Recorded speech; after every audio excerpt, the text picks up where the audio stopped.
your focus should be local government election. You see, the one there, Kokoen, Aje, Kokoen.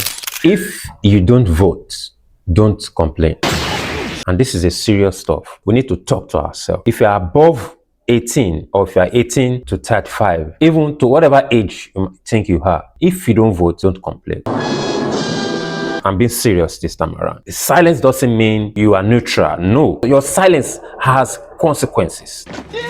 INEC has announced the day for vote, presidency, and also for governorship. So election is coming up in 2027 and starting from February 20th. Some people that I know, and you know them beside you, around you, they don't vote. Please don't complain at all. Every decision of silence when it comes to election has consequences. Let me break it down for you. I'm giving you 7 reasons why you shouldn't complain and seven things that is going to be happening to you. Number 1, you surrender your power. Election is one of the things that makes every one of us equal. President, the rich, Dangote, Femi Odutola, 18 years old, we weigh the same weight. We are equal. This is where you are getting it wrong. If you mistakenly not vote, then you lose your power. Shikeno. You just outsource your future. Number 2 things, you actually let other people decide your future for you.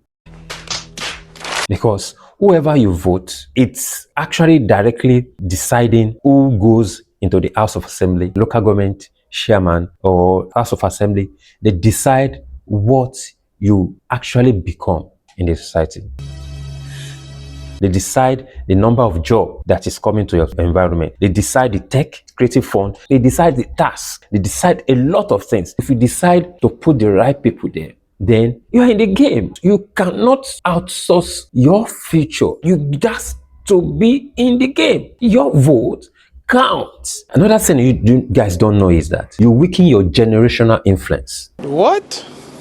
As a youth, if you don't come together and target vote and say this is what you want to do, because when you are voting, they know the number of young people that vote, old people, the part of the country that vote. You, because you know how to use social media, they've influenced you that this one is not good, this one is not that, and you decided not to vote. What happened is that they realize that the number of youth in this area is not much, but we have a number of votes in the north. When they are deciding the project that will go into the politician will influence because they have a number of voters in the north, in the east, they will direct projects to the place. The percentage of project that will go to that place will be influenced by the number of voters, not census. Because census, you might be thinking it's census. Census was years back. You have to vote. When you have to vote. Low turnout equals low relevance. If you turn out low in your area, then you are not relevant. Number 4 thing is you lose moral ground to complain. You lose it. There is no reason for you, if you don't vote, to complain in any way. Because come to look at it, okay, you didn't vote. You're not complaining somebody is not doing well. Because if you know you voted, even if somebody else got in, you will support the person. You have enough patience to know that you have a power to remove that person the next time. So you had a voice, but you choose not to use it. And the power that you have is vote. So if you choose not to use it, that's a problem. Number 5, you make it easier for bad leaders to win. You make it easy for them. If you don't vote, the smaller people that vote will determine who goes in, or probably they were able to buy those people in to vote for them. You that you think you know better, didn't vote. The talks on the streets and all this stuff was bribe, and they were able to vote, and they bring in the wrong people. Bad leadership. So if you think you are educated, you should be educated enough in election. This is not where you do guy, not be guy be this. If you want to do guy, come to election booth that day, come and do your guy. That's where guy starts. Not be you want to come and vote. Come on now. Number 16 that I figure out is that you encourage political laziness. You're supposed to engage your chairman that is coming in. The governor is supposed to come for the debate. President is supposed to come for the debate. They realize that youth don't vote. The people that they will talk to, that will reason, that will understand what they're supposed to do, they don't vote. So why should they come to debates? It was last year that we have a larger number of debate stuff in the history of election. So if you decide not to vote, you are affecting our numbers. Hey, Chineke. You don't give us voice. You are affecting us and you are complaining. I don't know why you should fight for the people that doesn't show up. That's what the politician will be saying. They will not show up, they don't come, they don't vote for me. So why should I care? Number 7 stuff that I have is we automatically normalize disengagement in the sense that you are at home on the election day. Your uncle is at home. The little ones are studying JS1, primary 5, everybody. They know today's election, that's why they are not going to school. They've learnt election in school. And you, as a father, uncle, didn't go to vote. You have set an example.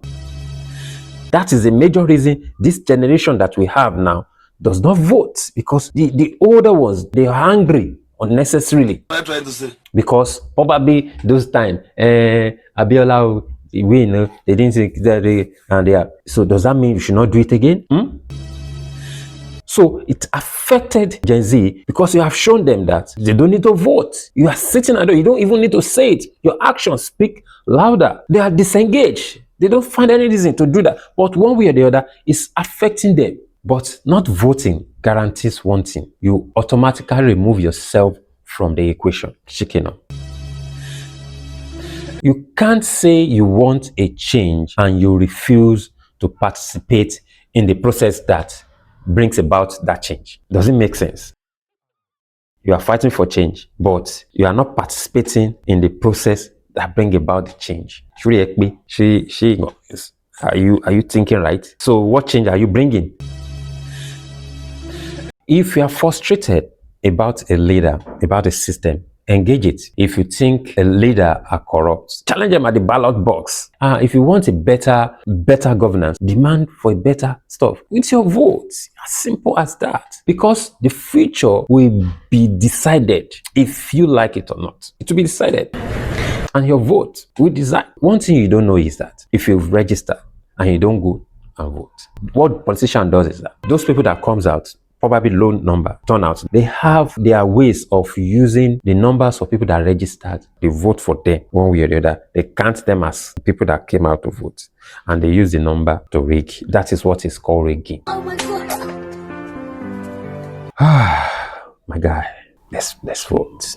And one advice before I go. Your focus should not be the presidential election. Your focus should be local government election, gubernatorial election. Oh my God! You see, the one there, presidency, Kukoen, Aje, Kukoen. Bro, what are you talking about, man? The one that is close to you is local government and gubernatorial election. Thank God, Asiwaju is there. He is doing better. He has paid. You can pay for your school fees now. Your parents are not worried to pay school fees now. Sign for, what do they call it? Free school fees will be taken care of. But your local government, your governors supposed to be in charge of the health. The health care should be stronger.